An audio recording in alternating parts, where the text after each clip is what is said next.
Welcome, critters! I'm Claire Jones, your devoted host of the Sacred Reading CR podcast, where we discuss and examine critical role episodes, plot lines, characters, and players through the lens of sacred reading practices. This particular episode is about Campaign 1, Episode 35, I believe, I believe so. Part 2. And today with me is Petall. Hello. Yes, so I just frantically searched for an icebreaker, and the best one I could come up with on the spot was if you could make water smell like anything, what would it smell like? And remember, you have to shower in it. Like water still has its usual purpose, but you could make it smell like something. Oh, interesting. Hmm. Probably I'd want to do, I mean, it's hard because if you have to shower in it, then you'd probably eventually get tired of smelling whatever it Yeah. is. And like I drink a But lot of water every day too, so like I have to think about what I'd be willing to drink all day too. but I think maybe vanilla is kind of like a Mm, nice smell that unless there's like a whole lot of it doesn't smell too strong. mm, Uh and I think that's like a pretty universally liked smell. So mm. maybe I'd go with vanilla. Yeah, yeah. Because my mind instantly went to like water related smells, like, like the sea breeze candles Mm. and like salt spray, like very watery smells. But I think that's kind of cheating. But I think my answer is also going to be kind of cheating. But like, that ozone smell that you smell before it rains? Oh yeah. I think that's what I would choose because like I do drink a lot of water throughout the day. And so, like, you're right. I would have to, like, probably get bored of it at some point. Hmm. Maybe that's what makes the ozone smell so special. Ah,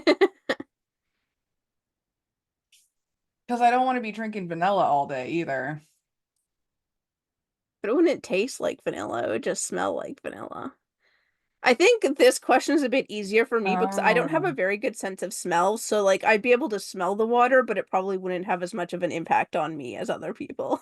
that's a good point. Maybe it doesn't taste like it. Maybe it only smells like it. That's what I was figuring. It said smell, it didn't say anything about taste. That's So I think true.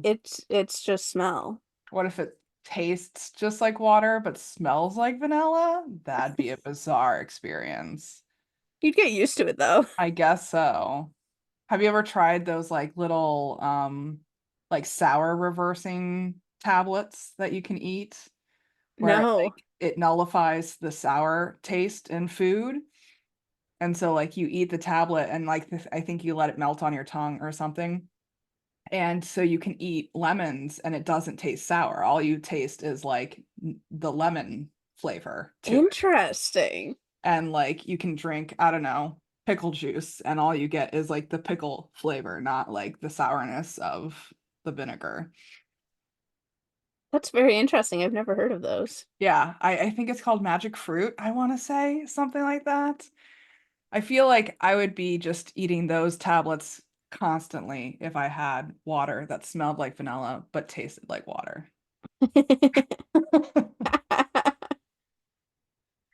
Well, please join us as we embark on more weird conversations and this exciting adventure in story analysis and self-reflection in order to deepen our understanding of ourselves and the world around us.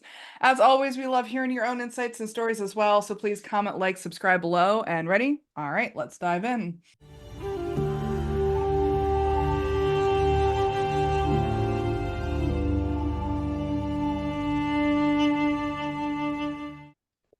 All right.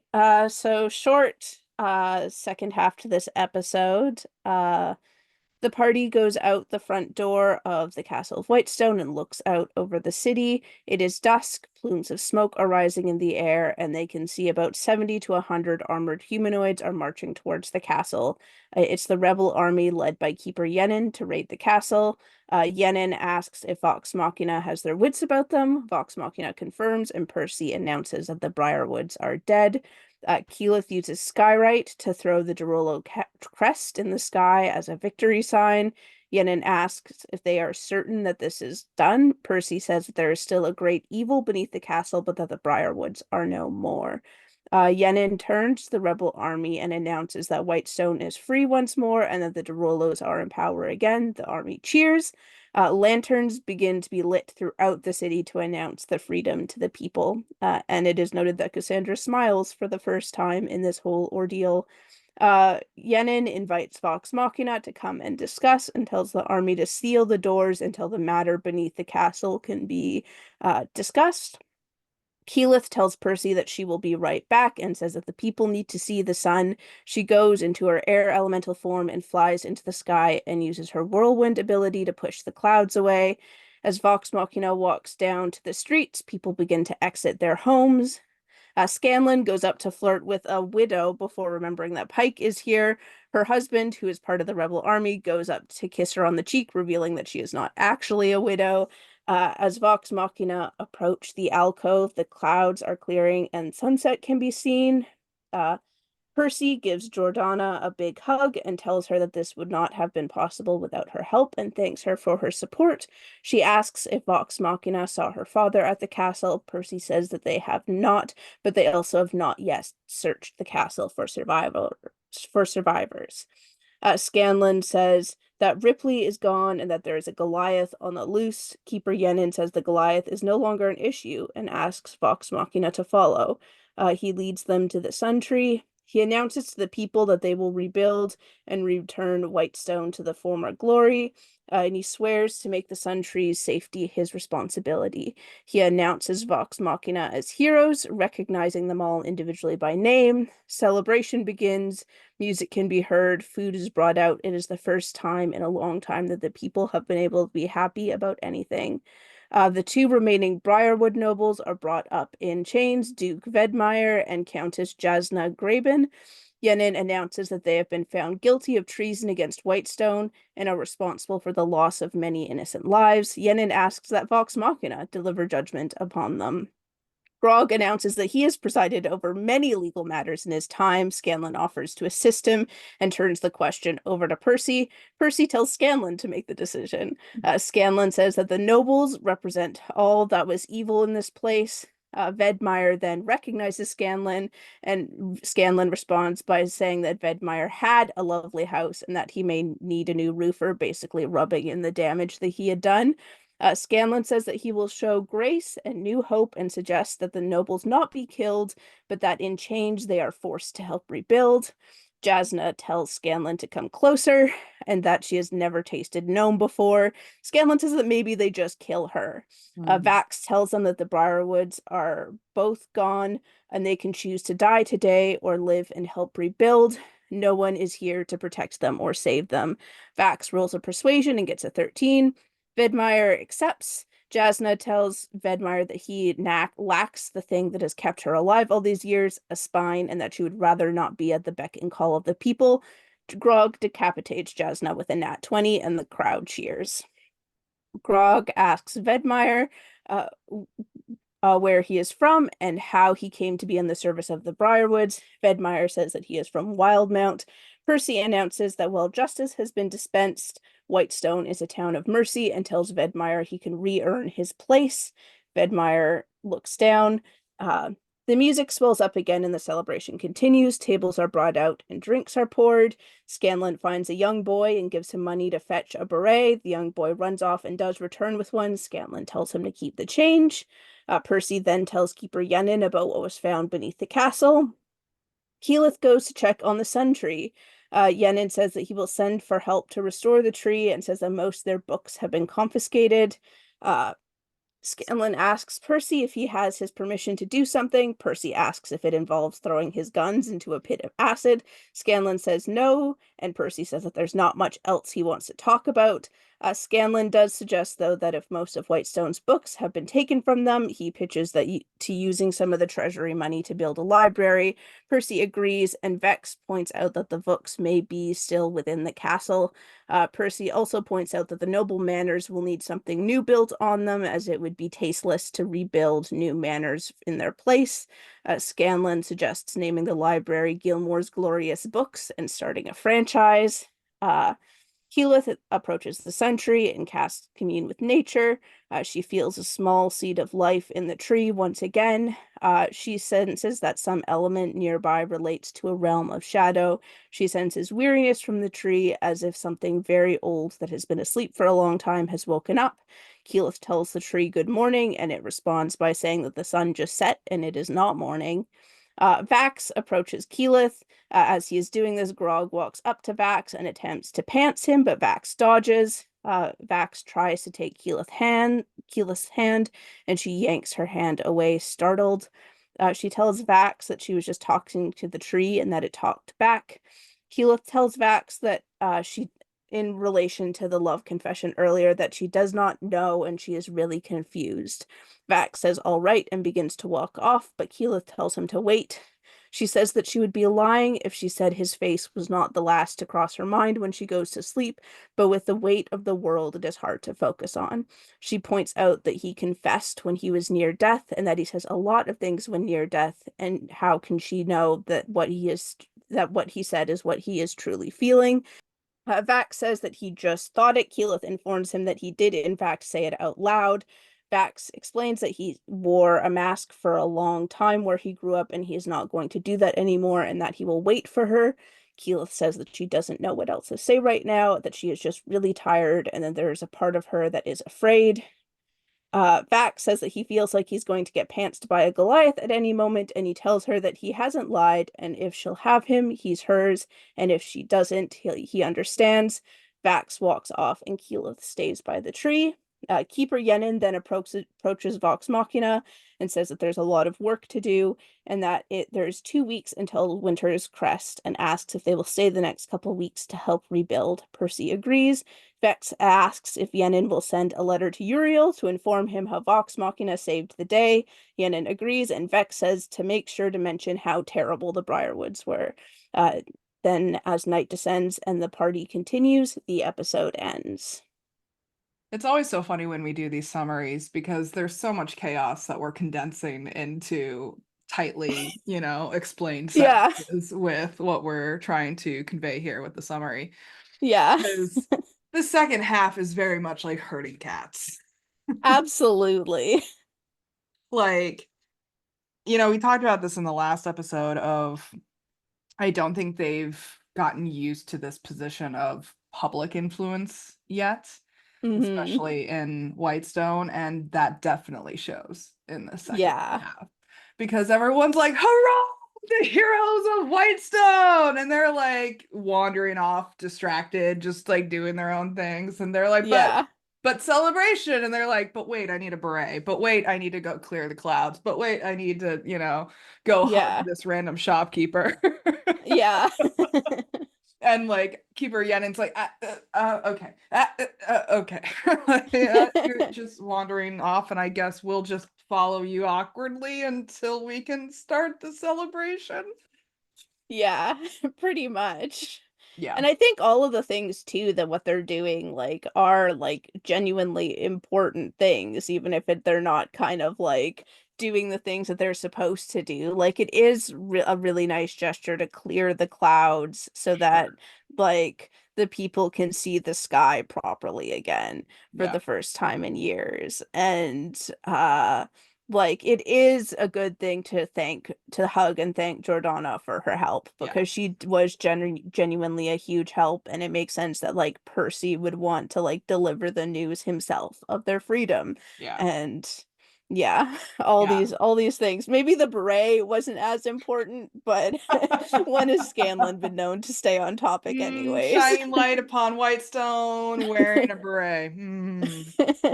Um, I think this is where like the theater of the mind issue comes into play with role playing sometimes because I don't think the cast themselves understand that they were on a stage for this, like Yeah, walking out of the Whitestone Castle, which is like literally on top of a hill above the rest of yeah, the town. Um, it's like if you went to go see a play and there's these, 6, 7, 8 actors on stage, and they're like, but wait, I need to go into the audience real quick and hug this one person in the audience. And this other person goes and climbs up into the rafters to like deal with some set dressing. Yeah. But And also you're I like, think it shows like in a way that these are like real people. Like yes, they are heroes, but like and yes, like the people of Whitestone are like putting them up on like a pedestal helped by yeah, Keeper Yenin, yeah. but like these are like they didn't set out to be like Hmm. heroes. Like even in this, like they did it to help the people, but they mostly did it to help Percy. Yeah, Like a lot of their motivation has been, for lack of a better word, like selfish. I don't mean that negatively. I yeah, mean that as in like these are people doing things for their own internal motivations. yeah. And it just kind of goes to show, like, I think it's very much the same as like if we're carrying the metaphor forward that we were last episode about uh like the cast of Critical Role coming more and more into Hmm. the limelight, like it could be a really interesting way to analyze like how people act towards celebrities. Absolutely. Yeah, I think you make a really good point because, out of all of the people there that would be most inclined to recognize their increased influence in this moment would probably be Percy, I think. Mm-hmm. But even Percy himself wasn't the heir. Like he was never meant to lead Whitestone. Mm-hmm. He was just like the fifth brother that read all the books in the library and didn't really fuck with anyone. Yeah, Like, exactly. and so I don't think he's even trained or prepared to deal with that sort of visible influence either. And I think you make a great point with the metaphor of the cast is like, I think they're still struggling with how to deal with the increased influence as well. Yeah, because they've been like celebrities for a while, but voice actors aren't well known in the same way that like Sure. movie actors are. Like they Yeah. might be known within like niche circles, but Yeah. now they're actually putting their faces out there Yeah. and it's just like, I mean, obviously when you're like a celebrity and have that much of a platform, you do need to think about how like what sort of like message you're sending out and how you're being perceived. But I also think it's very much on like our like celebrity culture and the way that like people tend to put celebrities up on pedestals and basically in a way kind of like strip their humanity from them Yeah. in order to make them into like the perfect image of whoever they want them to be, and there isn't the room for them to be people. Yeah. And I don't think they're used to being on the stage, and so they don't know what to do when they are placed on the stage. And I think that mm-hmm, that's exactly what we're seeing here. And I think the whole exchange between Keyleth and Vax at the end with all of the other cast members giggling behind their hands is a perfect mm-hmm, example of that because no one knew what to do with themselves and it completely took Marisha out of the moment. And Matt had to keep reminding her, like, you're improving, you're in the moment. It's just you and Vax, like, don't pay attention to the other people. And yeah, kind of coached her through that because, that's another thing that gets missed in the summary because it took them what 20 minutes to just do that one yeah. conversation exchange because they just kept giggling like teenagers. Exactly. And then like even the way like Grog choosing that moment to try to pants Vax and Absolutely. all those things and like none Yeah. of them were really taking that moment too seriously. I think it's funny because I think Liam was, Yeah. honestly. And I think that's because Liam's the only stage trained actor of the Yeah. group. Because he's the only one that was like seriously in the moment the whole Uh-huh. time. And I could tell he was getting a little frustrated that the others weren't respecting his stage space at that point in time, and like I think we're just seeing so many growth curves here for hmm both the players and the characters themselves.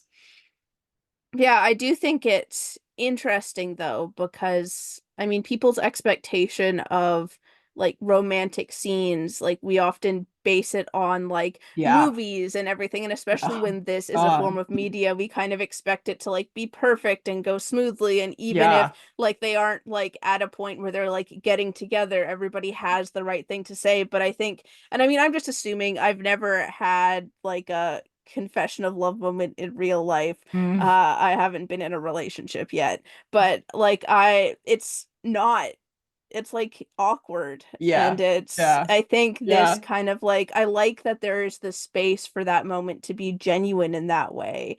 It is like the Man. sort of thing where like friends kind of like giggle about it and poke fun at people and try to make the moment even more awkward for their own entertainment.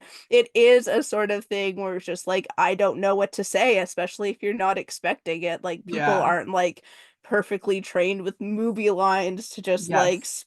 spurt out beautifully to be like, not right now, but like explain the complexity of what Keyleth's Yeah. feeling. I think I do like, even if they aren't taking it seriously and are like, I think I like that. I like that sort of moment because we don't get that usually in like most forms of media because everything is so like polished and perfect, and there's a time and place for that, but I really like that there's this time and place now for this. Yeah. I absolutely love that you brought that up. Like, because that's, I think, one of the things that is missing from most forms of media is the awkward, nervous, just fuck up stuff that Mm-hmm. happens when you are dealing with messy interpersonal relationships, especially in the realm of romance.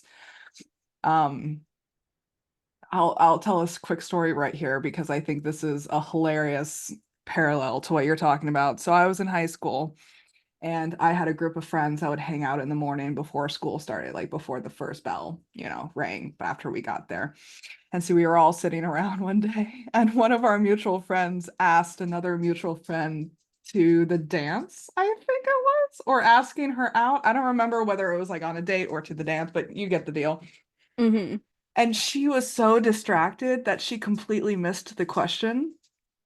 Like completely just like did not hear the question at all. And like, but all the rest of us did. Oh my God. And she just like went on in her own little la la land, whatever was distracting her. She was like, I'm just surrounded by so many hats. Like, I don't know what she was thinking about that at the time. Uh-huh. And like the guy was just like, like, because everyone else noticed what was going on. Mm-hmm. And like that's the exact moment that we're seeing right here with Oh Keela yeah. X is like she's being so distracted by the reactions of the group around her and being distracted by talking to, the tree and all of that and what everything that's gone down in the last whatever hour of gameplay. Um, and that's what reality is like. Yeah. That's what we love about improv. That's what we love about role play. Like, you're right, there is no scripted answer. It's true. I love that you bring that up. I have Mm-hmm. some personal experiences to talk about after we finish this little section. Awesome. I do not in this area, so I'm gonna have to find some other personal experience to talk about. Well, before we move on to that, I did want to touch on the irony of was it the half orcs Mm-hmm. statement that she has done everything she can to keep herself alive over the years, and yet she says that as the reason to kill her. Yeah, that And is I really was funny. like, what? Like, that makes no sense. Like, talk about this is the hill I'm going to die on, but even though Exactly. every other hill I refuse to die on, this is the hill I'm going to die on. Yeah. And I think that that is a character choice that Matt made that I don't know if he would have made for other characters. Yeah. Is that a character choice that was forced by the dice roll, do you think? Probably because like a 13, like that's a rule. Like I think it makes sense to try to like split it and have like one, have it be a success for one person but not for the other with like a 13. Because it's like a Hmm. semi-decent roll, but it's not like a great roll. And Yeah. it's very possible that and it does make sense that he would choose the one that Vox Machina is familiar with to Mm. be the one who Carries like on. accepts this and survives. I also find it really interesting, and I noticed this because I've been rewatching The Legend of Vox Machina in preparation Mm. for season 3 to come out this week. Uh but it's interesting because in The Legend of Vox Machina, Vedmire doesn't survive. Like Vox Mm. Machina isn't the one who kills him, it's the people who kills them as Hmm. justice. And it's just kind of like interesting. I think it makes more sense because there isn't like the time for that whole like redemption arc in an animated series.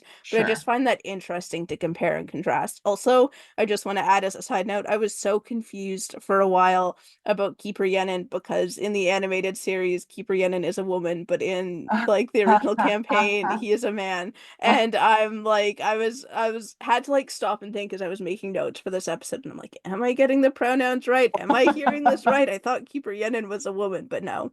No, They. it's one Just of use those they. things that there's a couple of characters that are like that in with the Yeah. animated series and stuff, but it was just like a moment when I was taking my notes. I'm like, no, pronouns are he, him for Keeper Yenin here. Yeah. Yeah. Yeah. Yeah.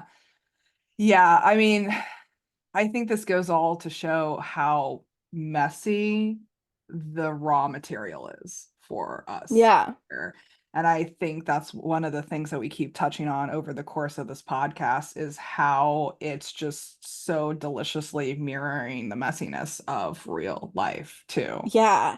And it's beautiful. Like I love it. And it's one of the things that like once you get past like the uber awkwardness of like the Orion era, it's Hmm. kind of like nice to have this because I you do notice that like as they go on and build their skills as Mm. improvers, like these moments do get more and more polished. Like we Mm. don't get Absolutely. the same Yeah. awkwardness with Keyleth and Vax. Like that hasn't happened in any of the like unless it's like manufactured Yes, awkwardness exactly. like Yeah. it's like we haven't had that in the other campaigns. Yeah. Like that moment where it's just like genuine awkwardness at the table, like bleeding in as they're trying to Yeah. like navigate this. And it's just kind of like a beautiful part of this part of the campaign. Yeah. Like it's beautiful too further down, but it just makes Sure. this moment in time, like as they're figuring this out, as they're discovering it, just like really special. Yeah, it is cringeworthy, but in the best way. I Like, am all for human awkwardness. I love it when human awkwardness and like the reality of genuine experience, like unpolished human mhm. experience. I love when that makes it into media. That's my favorite thing. Yeah, it's so funny when it's not manufactured secondhand embarrassed. Yeah. Like, I totally get cringe moments from these early episodes, and I totally get secondhand embarrassment, especially when it comes to Marisha and Keela. I'm just like, oh God.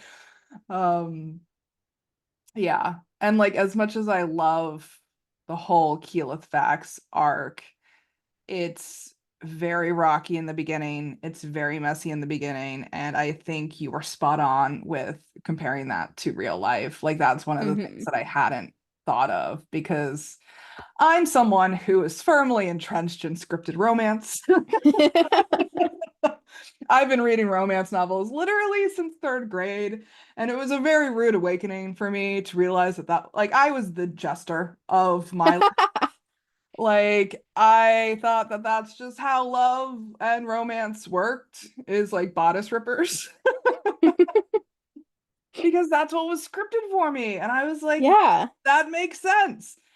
Um, And now that I'm in the real world, well, I've always been in the real world, but I do have a very strong imagination and I do have a tendency to over romanticize and want that overly scripted version of romance. And it is so funny that you touched on that because I am literally going through that at the moment. I have a slow burn coworker romance going on at the moment, and it is so messy.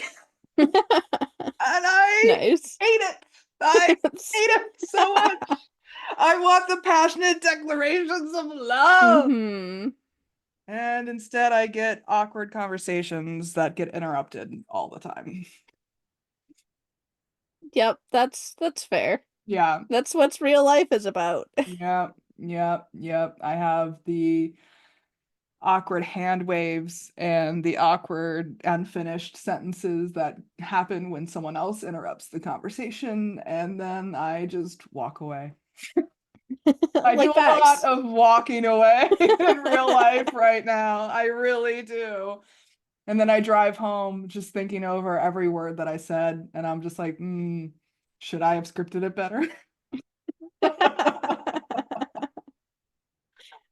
I Forget the question of if Critical Role is scripted. Let's script real life. Man. And then I come up with a perfect script in my head overnight, and I'm like, yes, the next conversation we have, I'm gonna script it, and then I get faced with the reality, and I'm just like, how about this weather we're having?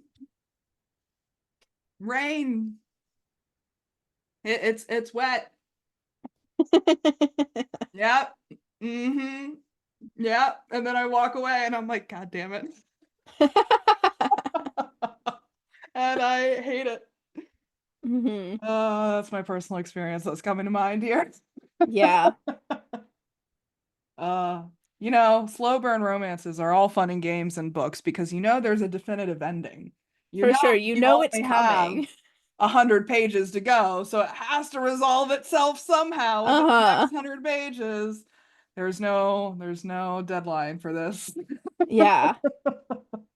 Yeah, it's interesting because I think that awkwardness is one of the things that has like prevented me from like having been in a romantic relationship. I mean, there's lots of factors, and it's not as if like a romantic relationship isn't something that I want. It's something that I do want, but I just have no idea how to navigate like starting like when I look at like friends and family members and people getting, I'm just like, how does it happen? Like it's just like a question. Like I know how it happens and like how does it happen in real life? It just seems like suddenly like people aren't dating and then they are, and it's just something that I've never understood. But maybe at some point when I have a crush, I should just like take the leap and confess my feelings. I think I just get like so nervous about how things could go that Man, I just don't. And because I don't have any definitive sign that I feel that proves that they like me back, and I want that certainty. But I guess in real life you don't get that certainty. I mean, I wish I could give you some hope here, honestly. But I have indicated my interest in this person at work through explicit verbal words, and they do understand my position on the subject, and yet it is still not resolved. So I wish I could offer you some.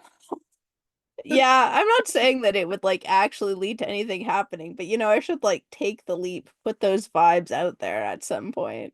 Yeah, I do advocate for clear communication. I mean, that's the one lesson that I've learned over the years when it comes to romantic relationships and hmm interpersonal. I mean, even like platonic relationships. Like me and my best friend in college had to come up with a post-it note system of relaying clear communication to each other because she would just get so up in her head about wanting to like say important things to me about like, maybe I said something that hurt her feelings or maybe like she misinterpreted something that I did or something along those lines. But she like was too nervous to actually confront me about the thing. And so we had to establish a post-it note system where she would write it down on a post-it note and stick it on my laptop for me to find. And then we could then continue to have the conversation after I saw the post-it note. hmm And, we could explain both of our sides and, yada, yada, yada. Yeah.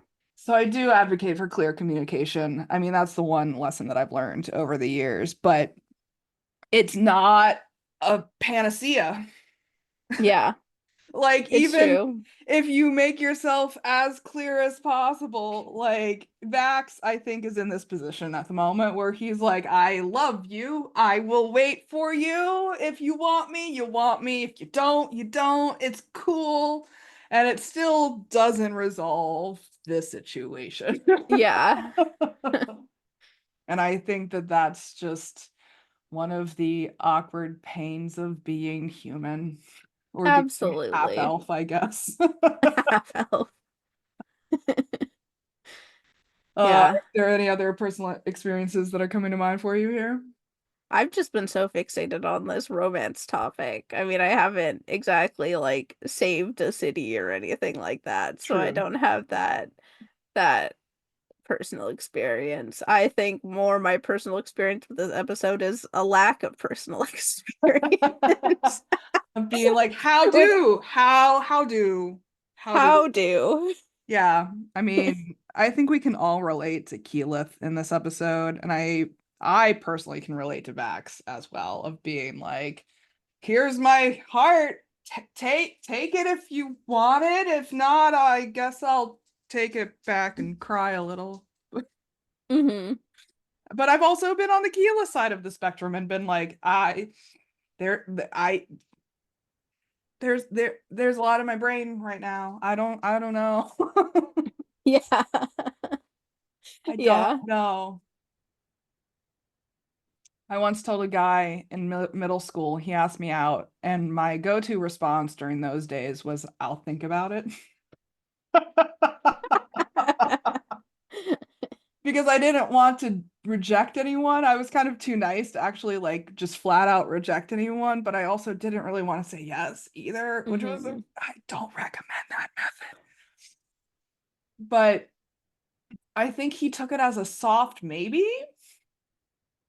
which I guess is valid in that situation. And so Yeah. he started calling me his girlfriend in gym class. I was like, Oh my God. no, that's not, That's not what you do with a maybe. A no. maybe is not a yes. The point of a maybe is that it's not a yes and it's not a no. That instantly moves it to the no button. Yeah, yeah. Oh my God. Yeah, I think we just have to go through the awkwardness. And I think the best case scenario is when your awkwardness matches their awkwardness. Yeah. Hmm. Man, I Yeah. could tell you so many stories about awkward romantic encounters if we want to go down that route. But let's move on to what are we going to do about it? Yeah. I don't know.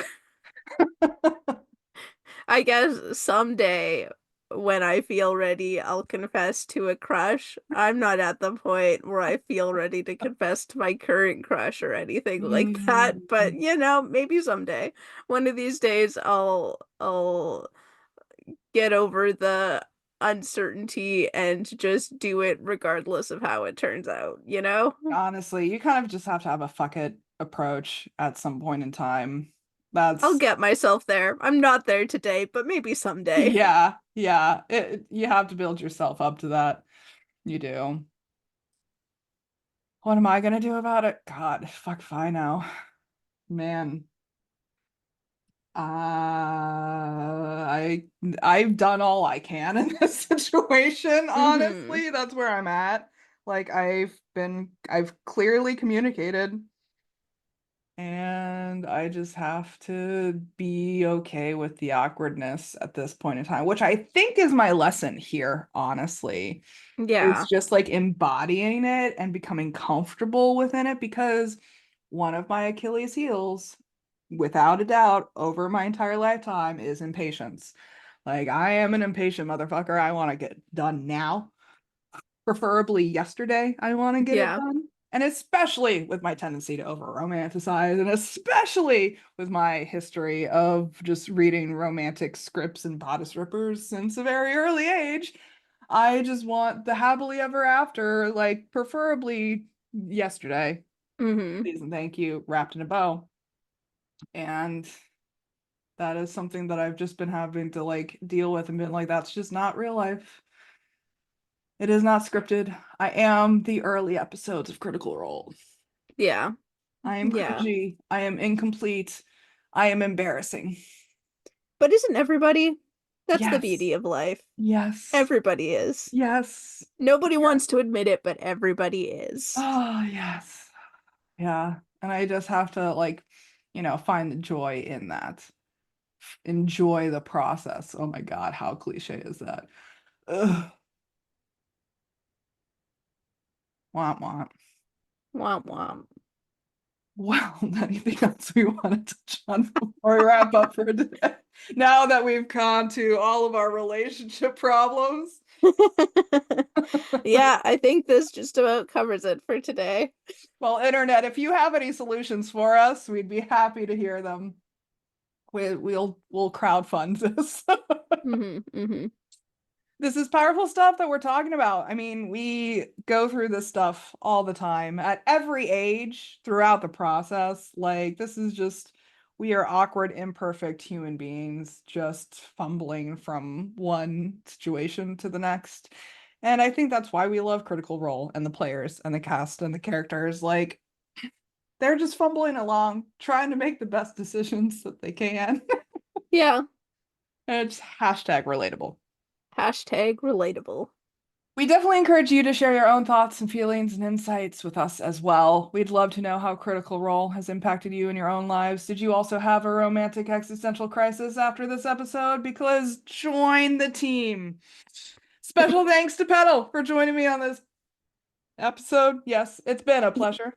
Yeah, thanks for having me. I always love talking about these topics, even if this is a topic I am less certain on than anything else we've Eh, ever talked about before. let's go hide under a blanket. Ooh. Yay. Next time, we'll be discussing Campaign 1, Episode 36, Part 1. And joining me will be Atlas. I'm super excited for that. We will be taking a bit of a break for October because we are busy little bees over here. So catch us sometime in November. We'll be jumping back on. I'm always looking for more co-hosts and guests, so if you're interested in coming on, please reach out. I'll send you a link. In the meantime, please comment, like, subscribe below, follow us on Tumblr at Sacred Reading CR for all the juicy updates. And until next time, may all beings be peaceful, may all beings be free, and be the chaotic good you wish to see in the world. Take care, guys.